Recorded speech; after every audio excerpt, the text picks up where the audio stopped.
Hi, this is Kane Hodder, Victor Crowley, Jason from Friday the 13th. You're listening to WithoutYourHead.com. Welcome to the station of decapitation without your head. I'm Nasty Neal, and I'm joined by that guy, Sean Whalen. How are you? I'm very good. How are you doing? I'm doing very well indeed. Awesome. It's a sunny day out here in Los Angeles. It's a cold winter night here in Massachusetts. Snow on the ground. Yeah, there's something to be said for seasons. Yeah. But there's also something to be said for throwing on a T-shirt, which is kind of nice too. Yeah, it's like 20 degrees I think, at the moment. First of all, actually, where did that guy come from? That was actually Scott M. Temple, who runs The Walking Dead. He's a friend of mine and has been a friend of mine since right after he got out of USC writing school a couple years after we met on the Cartoon Disney show. And we went out to lunch, and he said he was talking about how cool it is that I'm a character actor, that I get to do all these different kind of genres. And he said, you're that guy. I mean, you're going to be able to be that guy. You can do anything you want. You have even more opportunities than, headliners like Tom Cruise or whatever. You can do more than them. You can do every genre.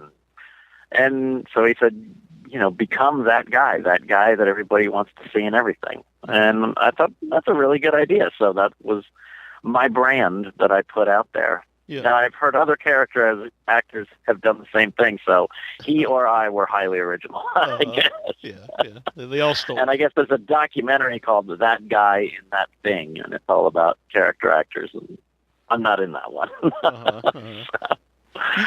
Speaking of that, though, playing all different genres, like, this is a horror show, so, people probably listen and know you mostly from the different horror movies, but when you're out and about in the real world, which characters do people recognize you from? It just depends. A lot of times they just know my face and they know I'm an actor, but they can't put it down. They can't nail it down to something specific. So a lot of times they'll just say, "You're an actor, right?" And then we'll go through a list. But I definitely have, got my people and my guesses based on who they are. So older women know me from Bold and the Beautiful, a stint I did on there. Obviously, horror fans know me as Roach. Younger women from 20 to 45 know me from Never Been Kissed. And young 20-somethings or college kids know me from Wizards of Waverly Place. And then sci-fi geeks know me from Lost. And so there's a bunch of different people, it always depends on who they are. Yeah. That I can take a good guess and I go, oh, you must know me from X, So. Yeah. You have it's a really funny video you have on YouTube where it's about you being confused with Steve Buscemi. Now, yes. Is that has that really happened? Yeah. Oh my God. Yeah. All the time. And it's so funny. I'm in a movie out now called The Axe Murders of Villisca. Mm-hmm. I highly recommend it. It's directed by Tony Valenzuela from Black Box Television on YouTube. And he found me or wanted me to play this axe murdering priest because he saw that video of me apologizing to Steve Buscemi for him being confused as me. I've been confused for him many a time, but him being confused for me is what the video is about, is me feeling really bad that somebody went up to him, and I guess this is a true story because there's people who worked on Armageddon. They walked up to him and said, oh, I love you in the milk commercial. and I heard that and I just cringed and thought, oh, he's an amazing New York trained actor. He's been in obviously every genre possible as well, and great parts. And I'm honored to be confused for him, but I felt really bad that he was thought of as the milk guy. You just mentioned the Axe Murders of is it Villisca? Is that how you say that? Villisca? Yes. And they give us an idea what that movie's about. Well, I'll tell you right now, I was a little unhappy when I heard that they changed the name from Villisca to the Axe Murders of Villisca, and it was the programming or the marketing. Villisca is based on Tony Valenzuela and his friends went to the Villisca household, which is one of the most haunted houses in America, because in 1910 there was 8 people murdered in the house, 2 adults, 6 children, and they never solved the case. And people just say it's one of the most haunted places in America. And he spent the night there, said it was just an ungodly evil that he's never experienced, and couldn't talk about it for a couple of years until friends said, you have to write this down. And he kind of wrote this movie based on him and his friend staying in that house. And then there's flashbacks to the 1910. So, unfortunately, the title makes you think it's about the 1910 solely, when it's really about the haunted house now. And my girlfriend's a huge horror buff, and she said, look, this reminds me of the really good 90s horror films that we used to have. And, like Final Destination and things like that, where they unraveled young people, and that's what this is. It's three high school kids in the house for the night, and it's loosely based on Tony spending the night there. So, it was pretty. I think it's a really fun movie in that vein. It's a great movie while you're flipping through. The only thing I worry about is people who get on there and say, wait, this isn't about the 1910 things 100%, Yeah. And because it's sold a little different. But I really am proud of it, and I like the work it's in it. So yeah. I highly recommend it. Mm-hmm. I do think it's neat when you take a fictional story, but it's based on something that actually happened, because it kind of adds, even if you're not really familiar with that, it kind of adds like realism to it. Yeah. Oh, yeah. I mean, when they were telling me the whole thing and I'd signed on to do it, I didn't really realize that part, because he didn't put based on true events in the script. And I said, we're not shooting this in the real house. Or we're not like, no, that's actually in Iowa. Because I would back out. Because I don't like to go to places, let that be. Mm-hmm. Let that be what it is. There's no reason for me to go in there and, act in the actual house. I think that's creepy and disturbing, Mm-hmm. I understand why some people would like that, but to me, I feel like it's like, messing with the Ouija board times 10. You're just asking for trouble. Yeah. Which I just used recently for the first time. But yeah. What's that? I just used a Ouija board for the first time. For the first time? Yeah. Interesting. You never went to sleepovers as a kid? Well, you did in the tent. No one I knew had a Ouija board when I was a kid, though. Yeah. I'm sure you guys are playing video games. Yeah. No, I mean, I grew up in the 80s. I guess we played Atari and stuff, but yeah. But no, we went sledding and whatnot. But yeah, no Ouija boards until recently. Yeah. Pretty interesting. We did them that's the last time I did them as a kid. Yeah. I haven't done them in recent years at all. Mm-hmm. Did you believe in them? Or is it just... I don't know. Uh-huh. I mean, as a kid, it was just kind of fun and like, ooh, creepy. But it never scared me. Yeah. I never got scared from the Ouija board. I used to get scared with the Twilight Zone. That scared me. Or no, I'm sorry, his follow-up show, Night Gallery. Night Gallery, that's a great show. Scarier. Yeah, that was a scarier show than Twilight Zone. Mm-hmm. Twilight Zone was weird and obtuse, but Night Gallery was scary. Yeah. Now, back to the Axe Murders. You have black eyes. Mm-hmm. I saw in the trailer. I haven't seen the movie yet, but it did look awesome from the trailer. Yes. How hard is that? I assume that you're wearing contacts to have. Can you? They did that all in post. Oh, cool. Yeah, I didn't have to wear any contacts, so I was glad. Yeah. So that was cool. To not have to deal with that. But yeah, it was really fun, and Tony was really great and got emotional performances out of everybody. The acting's really good. To me, sometimes that's the problem with some little horror movies is they don't spend enough time on the acting. And I was really pleased to be a part of that. That they really did care about the acting. And recently, all the movies I've done, Death House and Blood Brothers, which again had a great title called Divine Tragedies, which they changed. All those directors really cared about the acting, which was really nice. Yeah, I actually saw Blood Brothers. I really liked that movie because I get a lot of screeners for the show, and honestly, a lot of them, I watch like, oh my God, why was this made? But that one, and then when you see something that's good that really stands out, you like to talk about it and tell people to see it. And that one really stood out. Yeah. Cast, and it was kind of weird, and there was a lot going on. But don't you agree that the Divine Tragedies is a much better title for that? Yeah, it definitely is, because Blood Brothers is very generic. I mean, that could be really... Yeah, right, and it doesn't enter the creepiness or the fantastical part of that movie, which I think is, it makes it, I don't know, it's more, not in the wrong way, more sensual, and that's what the movie was way more sensual than just like, there are two brothers that kill people, Right. It was a lot more than that. Yeah. So, yeah, that was and I actually disagree with the marketing on that. I think people would go with Divine Tragedies. What's that? I agree. And if it's in a horror movie genre, then you'd really wonder what it was.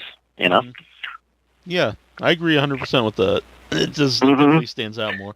You mentioned. Well, how can you see Axe Murders of Villisca? Is it on DVD or? Yeah, you can get rented on iTunes, Amazon Prime. Yeah, it's all on all the streaming networks. Yeah. So you mentioned Death House, and that has basically like every actor in it, every horror actor. They call it the Expendables of horror. I was brought into it by my great friend and wonderful producer, Felissa Rose. She got me into the movie, and I knew Harrison Smith, so I play Satan in the movie, which is really fun. And we don't know much about it, so, but I will tell you, I worked on Harrison's new movie, Garlic and Gunpowder, which is a fun kind of farcical comedy, and he showed us a clip of Death House, and I was like, holy crap, this is crazy. Oh, cool. This movie's insane. So it's good. I think people will be weirded out. Yeah. It's a very trippy movie. Yeah. You mentioned that none of you really knew what it's about. When you make a movie, and it's up then to the editing, and they add music and all this stuff. Are you ever surprised by the finished project, like one way or the other? Oh yeah, definitely. Yeah, there's some times where I remember I did a Lois and Clark, and I love my performance. I got to play two very different characters, like a nerdy, wimpy guy, and then he turns into a really assassin, badass, actually Nazi, which was really scary and, disturbing and all this other stuff. But my makeup looked like clown makeup. The makeup person was so bad. It was like a round around my face, and I was younger and newer, so I didn't know the difference. But my neck looked white, and my face looked like this weird tan that was like pasted on there. And to me, I thought, oh shoot, I hope no one else sees what I see, and no one really did. Thank goodness. But those are the times you go, oh shoot, we really do depend on each other. Yeah. Every department has to do a good job to support, them to be good, So it was, but in terms of seeing the movies, it happens a lot, because we're not in control of the movie, and then sometimes it takes a life of its own. Because Tony worked on the editing of Axe Murders of Villisca for a long time, and it morphed, and I did a whole green screen thing with these weird makeup on that's not in the movie at all. So when I saw it, I thought, well, he did a good job. Like, he really, really worked hard to find it from what he shot, and I thought it was great. You're surprised in a good way. Yeah. And Blood Brothers was kind of what I expected, because I was, to me, I was watching Divine Tragedies, Right. and so that kind of turned out the way I expected too. But a lot of that stuff was cut out. My scene's the opening scene, and a lot of that had to be cut out. I get why it had to be cut out, because it was 15 pages of the beginning of the movie, and I thought, this is a beginning of the movie. It's like getting far into the first act. So I knew part of it was going to hit the cutting room floor, but, the rest of it was kind of what I expected. But they also made him take out some stuff. So if he's talking about doing a director's cut, and that has crazy stuff in it. Crazy stuff where has a fantasy with his arms or penises, and they kill people, and it's crazy. Because all those weird dream sequences they had in there, Mm-hmm. Yeah, definitely. So it's a crazy cut. So let's all hope we get to see that one. Yeah, I'd like to see that, definitely. That's definitely yeah, it would be really cool, actually. Yeah. Now, did you know Gunnar Hansen at all? Because he wrote Death House. I never did. I never got to meet him. I meet most people on the convention circuit. Yeah. And I'm not steeped only in the horror community. I'm actually, I just did a Disney Channel TV show and have been going out for, this Seth MacFarlane comedy a lot. And I was on the show Superstore. So I'm not just doing horror movie after horror movie. A lot of these guys are like, go to the conventions and do just horror movies one after the other, Mm-hmm. But I've done some for sure. And, so I've got my foot in that door, and I do some. And then I do other things as well. So unfortunately, because of that, I didn't really know everybody in the horror world. It took me a little while to get to know people on the convention circuit, so I never got to meet Gunnar before he passed. No, that's too bad. He was a really good guy. Yeah, that's what I've heard. Yeah. Now, how did you you talked about your friendship with Felissa Rose, and I know you guys do a lot of projects together. How did that come about? How did you meet her?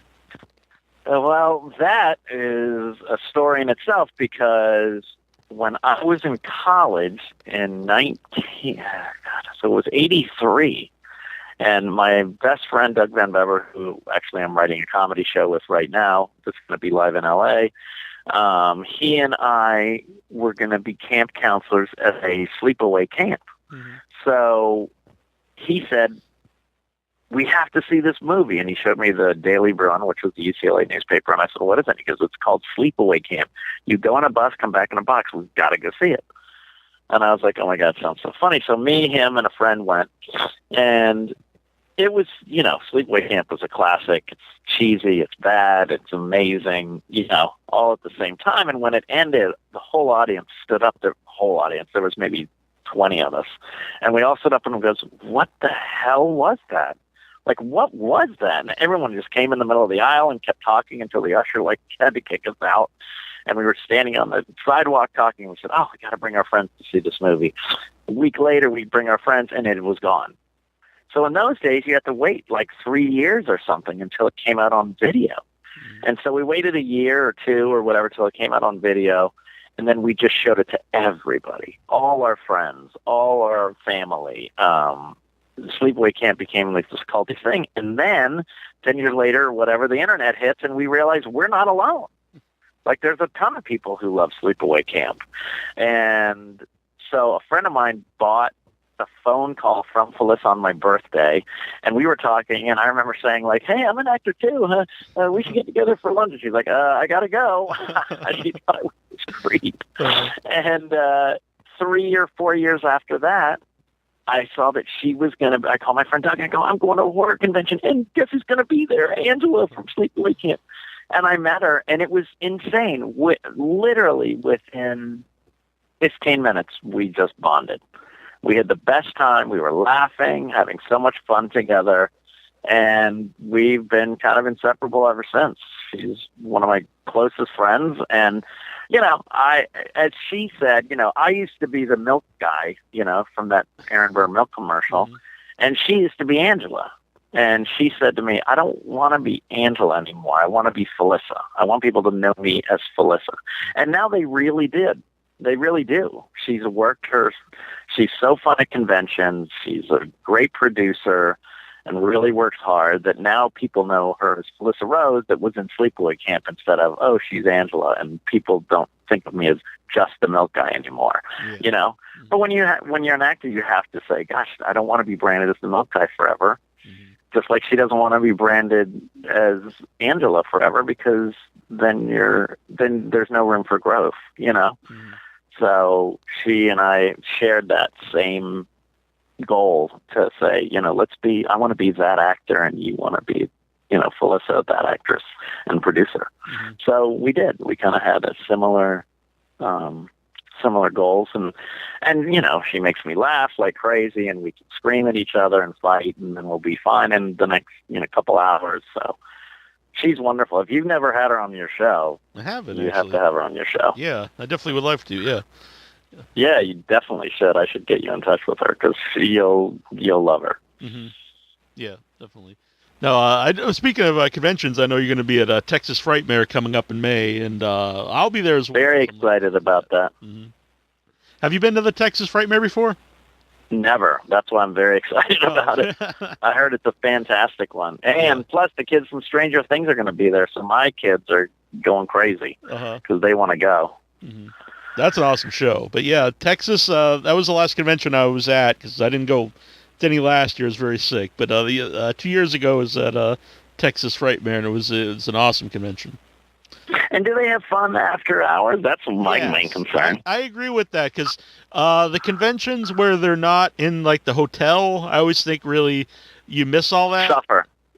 Yeah, because, you know, then everyone kind of goes their own way, and then it's kind of the end of the thing.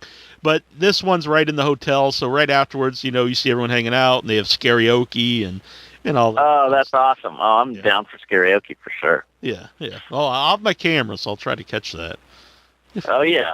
Oh, yeah, definitely. Yeah. Believe me, go on the internet, and you'll see videos of me doing karaoke at different conventions. Oh, awesome. Or dancing my ass off on the dance floor. Awesome. I look forward to seeing that. So you have Felissa in your movie coming up, Crust? Yeah. Yes, I do.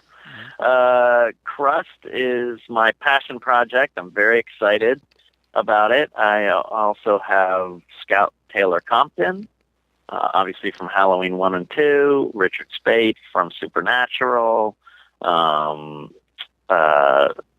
Trost from the FP, and a lot of cool cult movies. So it's a movie about a lonely guy that is in a laundromat who used to be a kid actor on a show a la Full House, and it was called Baker's Dozen, and he's alone and depressed in this laundromat, and he collects the socks that people leave behind. And he keeps them in a little pile in the back of his office and uses it as, you know, snot rag, wiping off blood, wiping off sweat, you know, blowing his nose, everything. Then one day he cries on them, and it comes to life and becomes this pile of socks in a laundry basket named Crust, and it avenges him from all the people who treat him like shit. And he doesn't know it for a little while, but then when he does know it, this weird friendship occurs between he and the sock monster. So it's really fun. It's Little Shop of Horrors meets Willard, kind of. So it's quirky, fun, and strange all at the same time. But, you know, everybody who's read it has jumped on board. Eric Porn, who does the special effects for American Werewolf in London, is doing our special effects. And like I said, like Scout was fighting for the role. She loved it so much, and I wanted her to be part of it. And then she was just so passionate about it that she's been really helpful. So we're getting ready to make our big announcement, how people can help and get involved. in the next couple weeks. So, if you don't follow me, or if you're not a friend of mine on Facebook, you can be a friend of mine at Sean M. Whalen on Facebook. My Sean Whalen page is already full, but Sean M. Whalen, I still have space available. Mm-hmm. That honestly sounds amazing. Not just because you're here, but I love the premise, and I'm a huge fan. Yeah. Now you mentioned Little Shop of Horrors. It's not a musical, though, is it? No, no, it is not a musical. It's not a musical. It's just in that comedy vein of a fun creature. Yeah. Where did this whole idea come from? You know what? I have no idea, and people keep asking me this. It came from, I was sitting in a laundromat? It's 2.5 years ago. Uh-huh. I was sitting with these people who were doing a talking about low budget horror movies, and I said, God, why don't you just make one that all takes place in a laundromat, and you have a lonely guy, and he has a pile of socks, and he wipes his nose and and he jerks off into, and then it comes to life and kills people, and I literally just flew out of my mouth. Uh-huh. And then I didn't think about it since then. Then I went and did this movie with Aaron Mento, a very talented director, and Charles Chudabala, and Felissa got me involved with these people who are doing a movie called Ugly Sweater Party, which is really fun and crazy and out there. And I walked in and I started working with these guys, and I sat there and I went, oh my God, these guys need to do Crust with me.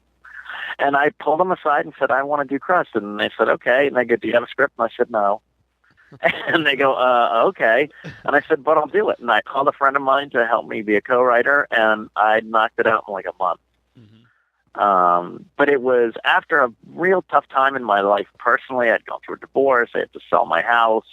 So I'd gone through a lot, and it just flew out of me. And that's the thing I got the most, was the people just really liked the dialogue, the script, and the characters. Mm-hmm. And I think and a friend of mine who's a writing teacher said, well, you had a lot to say, after such a hard couple of years, you had a lot to say. Mm-hmm. So you can go on my Facebook page and see images from it. It's pretty cool. Crust looks really cool. Mm-hmm. I'll text you one after we get off the phone. Yeah. But it's going to be a very cool movie. Mm-hmm. And people can get involved, so that's going to be very cool too. Yeah. Now, I don't mean you're a guy hanging out in collecting socks, but is there any part of you that's in that character? Yeah, for sure. Because he went through like a really tough emotional time. Mm-hmm. After moving from my house and like being in there for 18 years and thinking that I was going to live there the rest of my life with my kids, I went through a really difficult time emotionally. I kind of went through a depression and anxiety, and I think I was writing from that place, feeling like the world has left you behind and you don't know where you fit.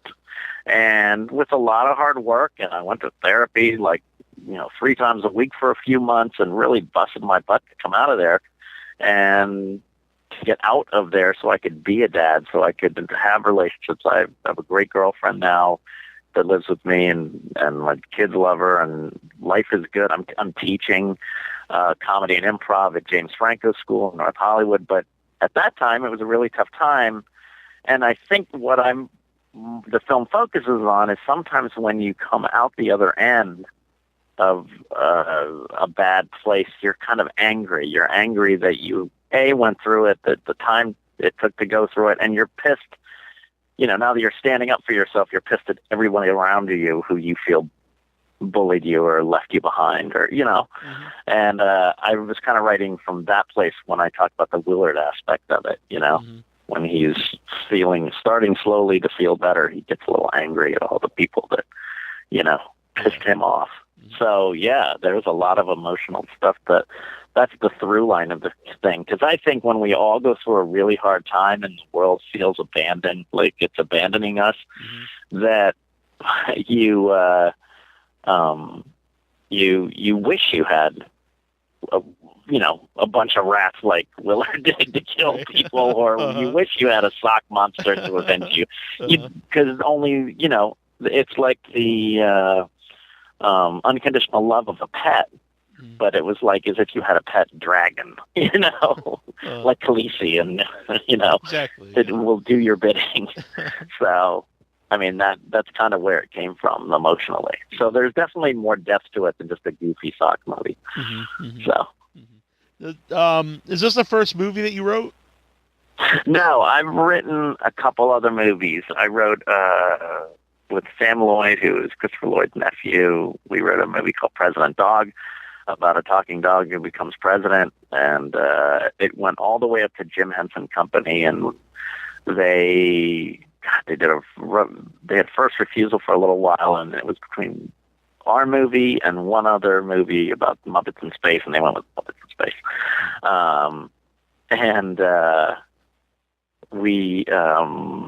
I wrote that movie, and I've written TV pilots and a bunch of different things. So this isn't the first movie I've ever written, and now I'm working on a play, like I said, with my friend Doug, which is I don't want to tell the idea, but I'll be putting it on my Facebook soon. The short, it's very funny. Awesome.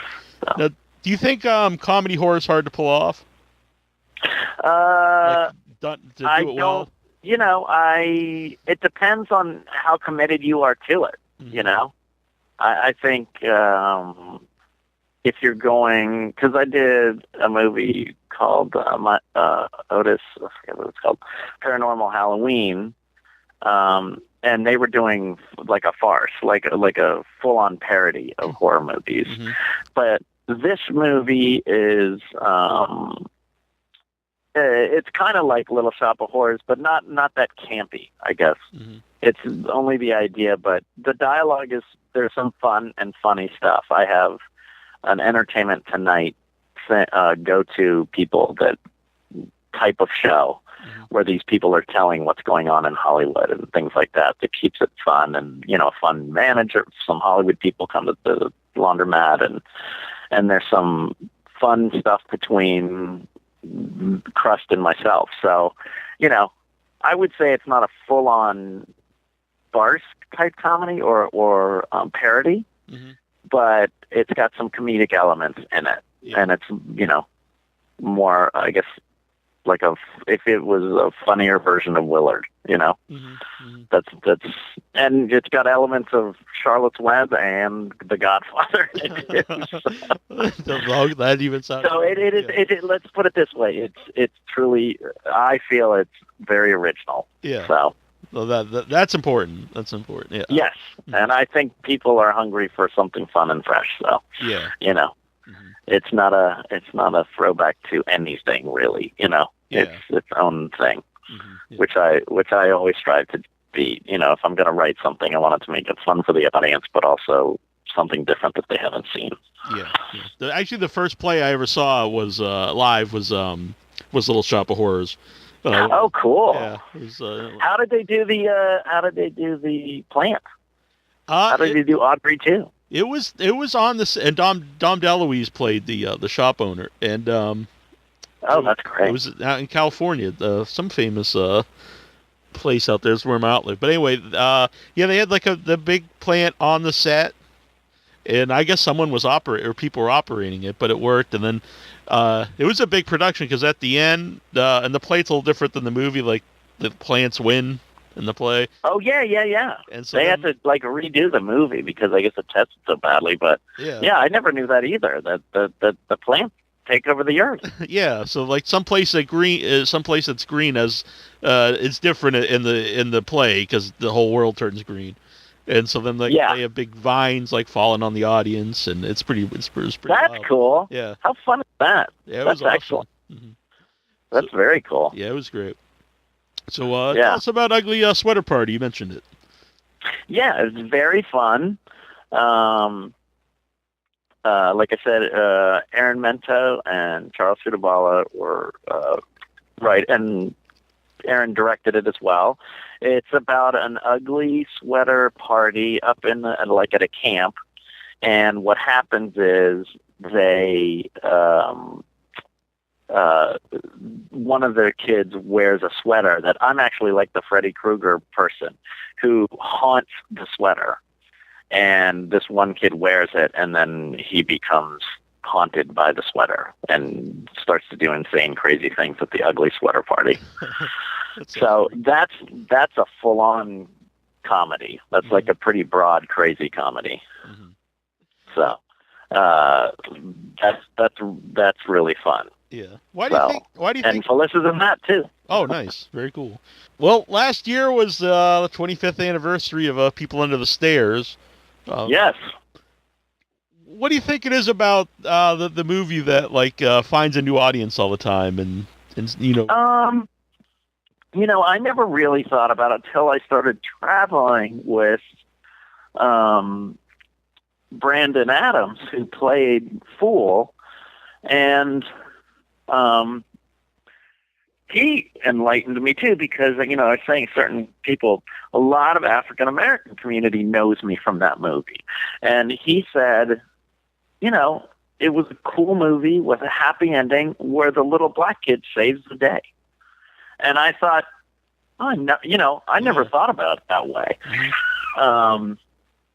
So, I think, like I just said, and he said, there usually isn't a happy ending, to most movies, to most horror movies. Yeah. And that had, the bad guys got defeated, and it was a spunky little kid who did it, So I think that's part of it. I think, speaking of horror comedy, to me, I finally made peace with it and said, I think it's a twisted movie. It's very twisted because it's silly and weird, but dark at the same time, So I think that's part of it. And then the surprising part is I'm not in it very much, but it was my first film. And I think, also people just have an affinity for Wes, because obviously he knows how to have fun because of Scream and other things like that. But, and Freddie has a comedic element to him. Yeah. But I think that it's all of those factors. And because it's a cult movie, and people go, oh, I'm into that movie, It's easy to know Halloween and things like that, but if you knew People Under the Stairs, it's kind of a cool, kitschy cult movie, It really found life. I mean, it was #1 in the box office for 6 weeks. Oh, wow. But it really found its niche on, video and DVD and stuff. People watch it over and over again, Very strange. Yeah. But it's also, Roach is such a fun character, and he's positive, and he's like a hero, Someone asked me that. They said, what character do you think you'd want to be? And I said, I guess Roach, because he is he really is a hero, He saves the day, and he's and a martyr, He dies for the cause. When you auditioned for Roach, I assume it was with Wes Craven, and yeah, did he ever tell you what you did that stood out and wanted you to be the? He just said that I found the emotional truth of it, And I was in a good class at the time, and I also went to my acting coach, And he wanted and said the same thing and said, "Look, you can run around and scream, and laugh and giggle and just be like a weirdo and a spaz." He goes, "But if you don't find the emotional truth of it," and I think he's, I said, "Oh, he's a hero and all this other stuff." Well, he doesn't know he's a hero. He just wants to be a fun kid. He's a kid. He's a teenager who just wants to mess with the people who captured everybody. He didn't leave. He could have left. He could have figured a way out, obviously, if he could figure out this whole life between the walls. But he wanted to stay and help, So that's what makes him so cool to everybody, But he did it in I guess the whole point is he did it in a very fun, innocent way. Not, I'm going to be a hero. He's just like, ooh, this is fun. I'm going to mess with these people, Was there anything... Make their life miserable because they're making our life miserable, you know? Was there anything you did to get into the role for Roach? Or anything like you studied or anything? Yes, I would always wear the tongue prosthetic thing that slipped over my tongue. Because there was one take where I spoke and Wes was like, "You can't speak." And there was that one, the daddy was shooting at me and I went, "Oh shit." And Wes goes, "Come and look at this. You can't talk." And I said, "You know what? I'm going to keep the prosthetic thing in my mouth. So I can talk. So I can talk and I can be spastic and energized and talk. It's just you're not going to understand it, you know, because that thing's in my mouth." Yeah. So that's kind of what, you know, I would get my hair done, my makeup done, my long fingers put on. And then when I put that thing in, then it was like, okay, it's Roach time, you know? Yeah. Did you keep that? Did you keep the tongue is, I have my fingers. I have my fingers, but I don't know where my tongue is. Oh. So bummed. Because I know I had it for a while. And there's this chest of all this movie stuff that I have, and in that I found my fingers, but I couldn't find. I could not find the tongue, which is very sad. Yeah. I'm gonna cut that line out and just play it on the show randomly. I don't know where my tongue is at. But yeah, I don't know where my tongue is at. That's funny. That's great. Yeah. You have a background, obviously, in comedy. Do you think that's helped in like non-comedic roles? Yeah. I mean, it's weird. I used to be able to watch myself in comedies, but never in drama, because I felt I knew comedy. I guess I felt I could do it. Like I was good at it. I had studied hard at the Groundlings Theater for a long time. I had good instincts. I'd been doing comedy, making my brothers and sisters laugh since I was a kid, so I felt good about it. And then for some weird reason,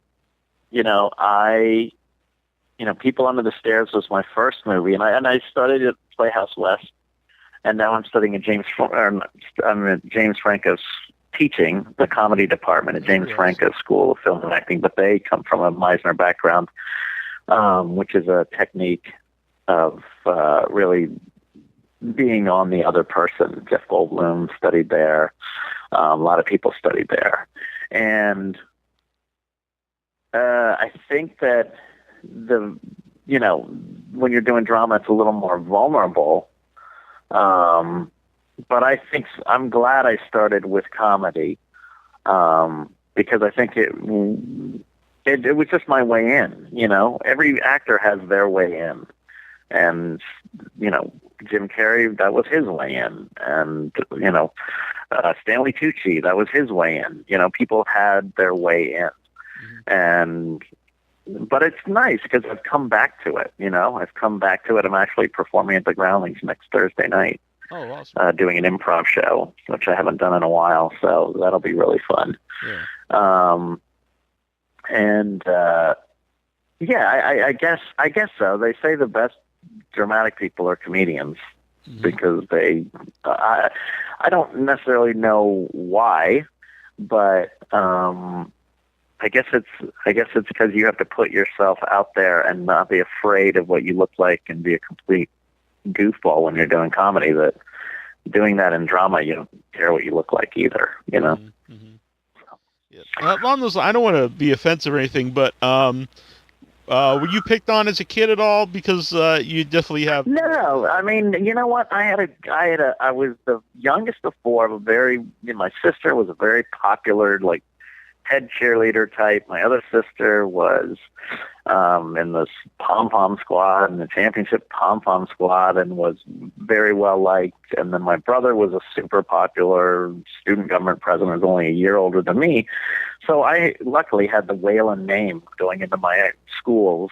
And I was tiny, though, but I was tiny. But I always had confidence. I guess my sociology teacher in high school they took drawings from kids in kindergarten and said, they said people with confidence drew themselves big and people who didn't drew themselves small. Well, it was from my class in kindergarten, and my head was huge. My body was huge. So I think I got the confidence because I could always, get things my way, because I would entertain my mom and entertain my brothers and sisters. And so they kind of, they appreciated that. Mm-hmm. So that's kind of where I kind of honed that craft. And so I was like that with my friends. I was outgoing. I was confident, Mm-hmm. I just think that's it in life in general. Just confidence is everything. Mm-hmm. And that's what that's what I write about in Crust, is how do you deal with it when you lose it, mm-hmm. Mm-hmm. for a little while. That's kind of what Crust is about on a deeper level, Mm-hmm. But no, I never was, because I was, I made the guys laugh, Yeah. Mm-hmm. And I liked who I was. I don't know what it would be if I was an only child and didn't have, my brothers and sisters paving the way. And, mm-hmm. It was easy to look ahead and look at them and go, oh, this is how you deal with, and I still do it. Yeah. This is how you deal with getting older. This is how you deal with when your kids leave for college. This is how you deal, Yeah. I still get to have the trailblazers in front of me. Mm-hmm. So I think that helped a lot too. Mm-hmm. Tell us about the Groundlings. Maybe something. The Groundlings was fantastic. I went to UCLA. I got in the theater department, did very well, but I just didn't like the program itself. I got out after 6 months, and then just went to UCLA. Got a degree in sociology and business. But I had so much fun. I met the best friends of my entire life, and had such a great time. And then I knew I kind of wanted to get into acting, but I didn't know how. And there was a woman who worked at my job. I used to run blood from the blood bank to the hospital at the UCLA clinic, Boyer Clinic, which was the kidney clinic. And I used to be the runner because it was in this faraway tower. And I had to go down this huge elevator and across this huge tunnel to get into the hospital. And that was my job at my senior year in college. And the person I worked for, she used to go to the Groundlings and loved it. And I went to one of their shows and I was like, oh my God, I want to do that. That's what I want to do. So I came back when I graduated, I went home for the summer, and then I came back with hardly like $200 in my pocket, got a waiter job, busted my butt I got accepted into the school immediately, but I couldn't pay for it. So I busted my butt to become a full-time waiter, and I did by the time January had rolled around, and I started in the school and moved through. I never repeated a class and made it all the way through to the Sunday company. So it was cool. It was very cool.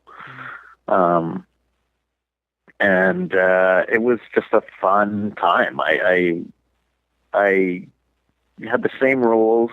I'd write sketches that seemed trite or we've seen this kind of thing before, and I would throw it out because I just want to do stuff that's different and weird. Yeah. And I want to just have a voice that's kind of fresh if I can, So that's kind of what I worked on. That's what I worked towards in all my writing there. And then I just realized I didn't know how to try out for drama, So then I went to this other school, Playhouse West, and so I had one of the best comedy trainings and then one of the best dramatic trainings.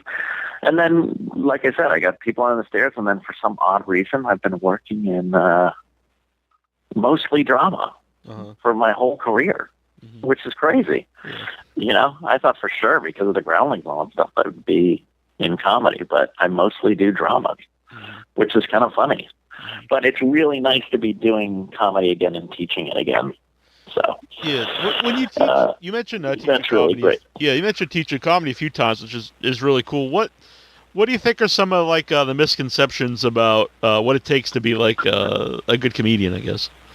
Well, first of all, it's comedic acting, so it's not stand-up. Right. But I think the main thing, and we just kind of were digging into this last night, it's so simple. It's so simple. If you are not having fun, then no one else will. Period. Mm-hmm. It's if you ask a friend, hey, when you were little, do you want to play with me? Yeah. And they're in their head and overthinking every move instead of running around with your towels on and being superheroes, then they were no fun. So why do we do that as adults? Why do we do that as actors? It's called, I just read Bruce Springsteen's autobiography that he wrote, and he says, it's called playing for a reason, Mm-hmm. And he has more fun on stage than anybody. Like, he's having the most fun in everyone who's there. So I really learned, and I'm trying to impart to my class, that if you're having a good time doing this, then people will be on your side no matter what you do. Mm-hmm. Even if you screw up, it doesn't matter. They're on your side because you're having fun. And I think that's honestly why Jimmy Fallon did so well, because he was always having fun. Mm-hmm. Always. He would screw up. He would laugh. He would break character, Mm-hmm.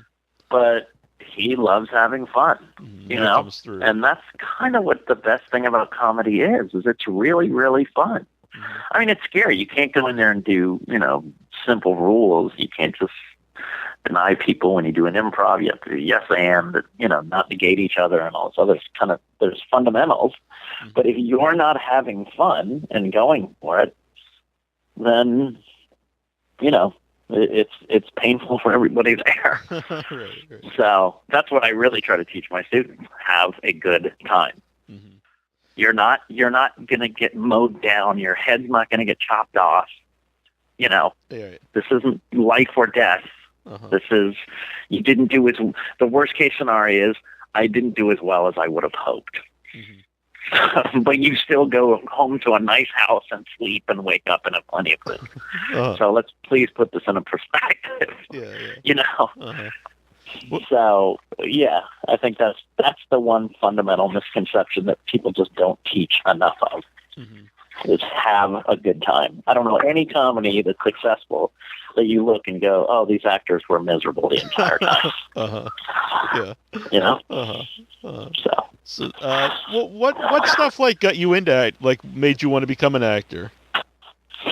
Like I said, I was the youngest of four, mm-hmm. and I loved performing, entertaining my family. Honestly, just entertaining my family first. Mm-hmm.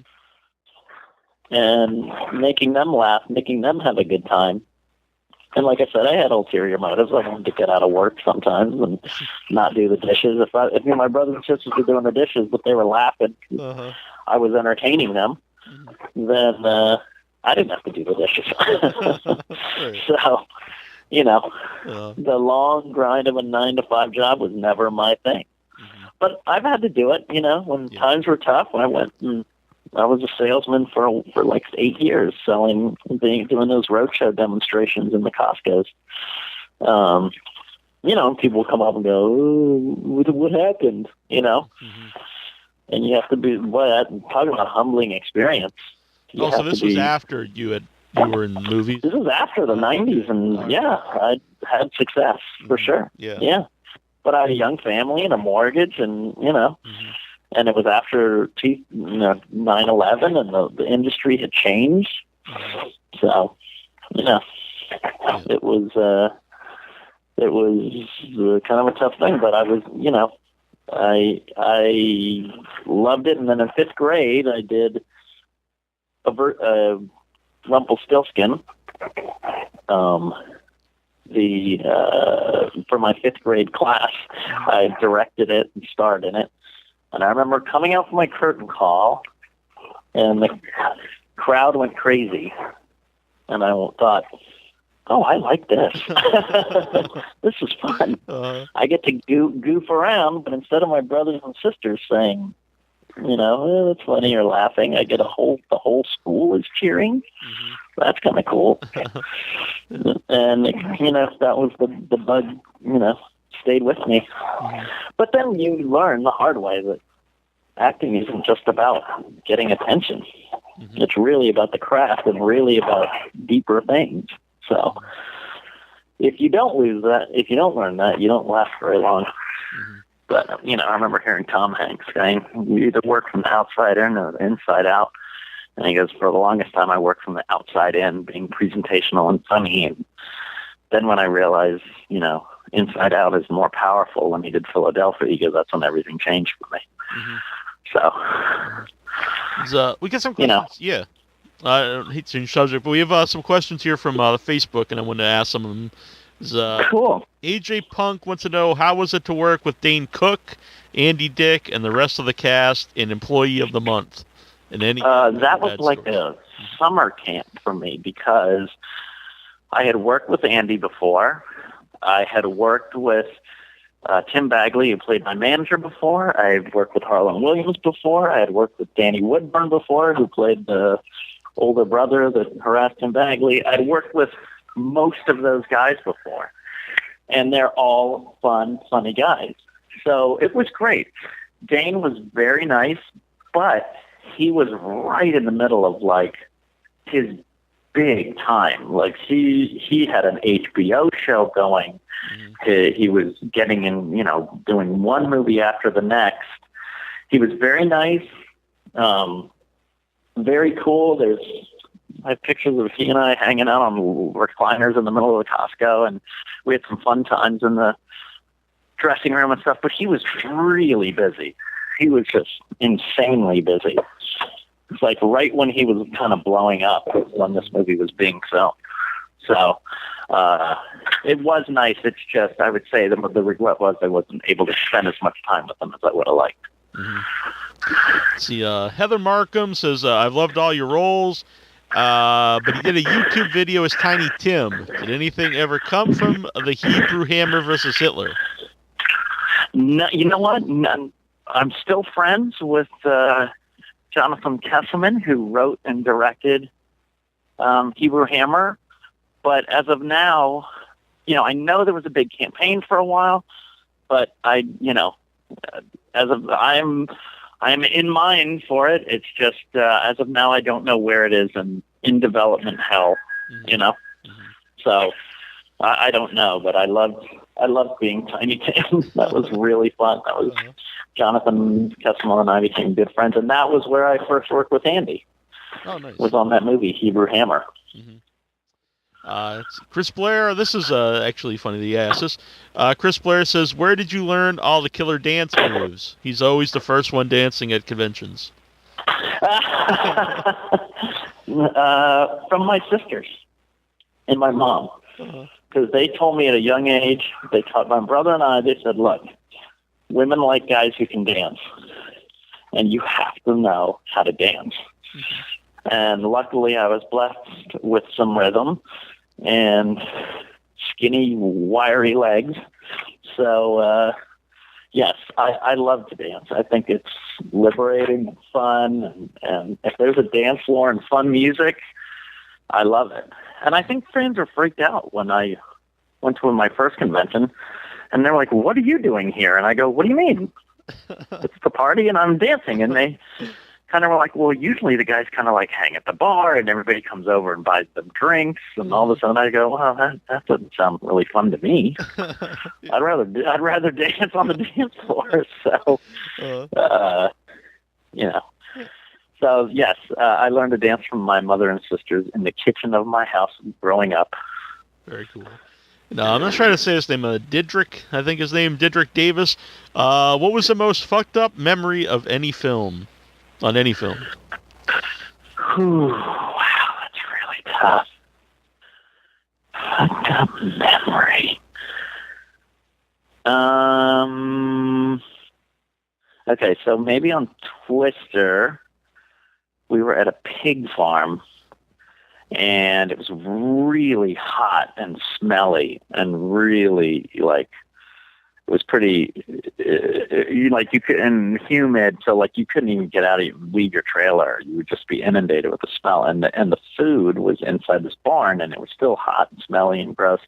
And I remember going over to a blueberry muffin I'm going, I'm hungry, I'm going to have, and I reached for it, and all the blueberries flew away. Because they weren't blueberries, they were all flies that had been flying around the pig shit.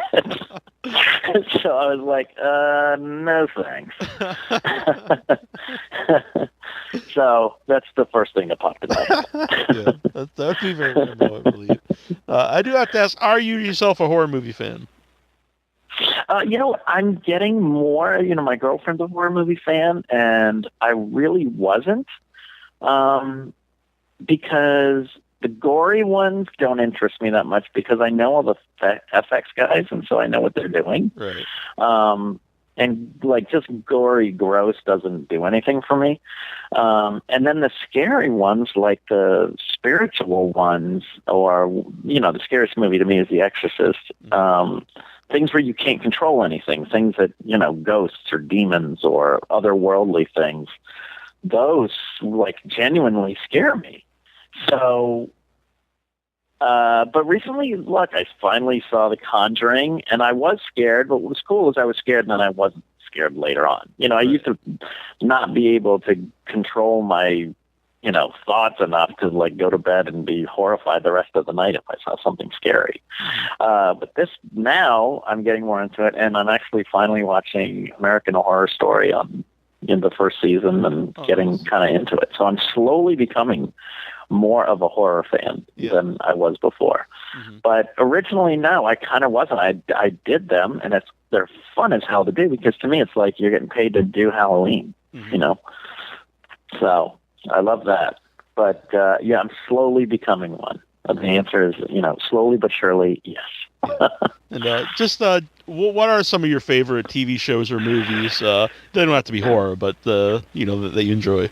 I love Game of Thrones. It is good. I love Silicon Valley, Modern Family. Not a lot of network shows. I'm getting into American Horror Story. I loved Westworld. A lot of the HBO shows I like. Yeah. I love John Oliver. I like Bill Maher. I like Vice. I would say that, HBO shows are my go-to place. And, but then, Netflix is slowly coming up with some cool stuff. I love Stranger Things and, like I said, watching American Horror Story on that, even though it's not originally them. But I love the show Mad Men. Loved Mad Men. And, this is the hardest time to be a TV fan because there's just too many good shows. I agree. Yeah, there's more. You're gonna be. There's one you're just not gonna see, and someone's gonna turn to you and go, "You're crazy. You should see that show." And go, I know, but I literally don't have that much time in the day. If I want to live and be a human, I can't watch all these shows. Right. Yeah. It is cool though that you can actually, with streaming and DVDs or stuff, you can actually watch shows that I probably would have totally missed. Otherwise, if it would have been because you mentioned Mad Men. That's how I watched Mad Men. I watched it all on Netflix because I didn't watch it. That's cool. Yeah, and I was like, oh man, this. How'd you like it? Oh, I thought it was fantastic. Yeah. It's exceptional. It's exceptional. Yeah, and I just watched. Movies are not the thing anymore. The great art is not happening in movies. They're happening on TV. Yeah. I think really since HBO kind of The Sopranos and The Wire, those kind of shows, since then it's been like a golden age of TV. Yeah, you're right. They kind of ushered it in, and all the big people said, "Oh, I want to do that." Yeah. Yeah, I agree with you. So I think you mentioned, but what's the best way to find Sean Whalen online? Best way to find me is at my Facebook page, Sean M. Whalen, and you can also find me on Twitter at that guy SMW. And you can find me on Instagram at that guy SMW. At that guy SMW. But the easiest place is just become a friend of mine on Sean M. Whalen. And if you mention this show, I have people under the stairs T-shirts and DVDs and mini posters and stuff like that. If you mention this show, then I will take $10 off for anyone who mentions this show. That's awesome. Because they're usually like $25 or $30, depending on what you're getting, and I'll take $10 off. Oh, that's very if you mention Neal's show. Excellent. Yeah, mention Without Your Head, and you get some. And you know what's also cool, because if you're a friend with Sean Whalen, he's very interactive, and he always has these. You always have these caption contests, and they're a lot of fun. Yeah. Even if you don't participate, they're fun to read. Yeah. It is. It's fun. I always have a guest judge, and today's is my brother-in-law. So, yeah, it's fun. It's getting crazy, because I used to go, oh my God, there's 70 or 80 people. Last one I did was 350 people. Oh wow! That I had to sort through the captions. Yeah. So it's getting a following. So it's pretty crazy. Very cool. Well, I appreciate you coming on tonight. It's been awesome. Hey, Neal, thank you. Thanks for your time, and I'm glad we got to finally get this done. I'm sorry it took so long. Sorry. And I hope I wasn't too rambly. No, I thought it was great. So I hope everyone enjoys it. Hi, everybody. This is John Amplis, George Romero actor. You may know who I am. Martin and Creepshow and Dawn of the Dead and Day of the Dead and probably something else, Night Riders. Yep, that's me. And you are listening to Without Your Head.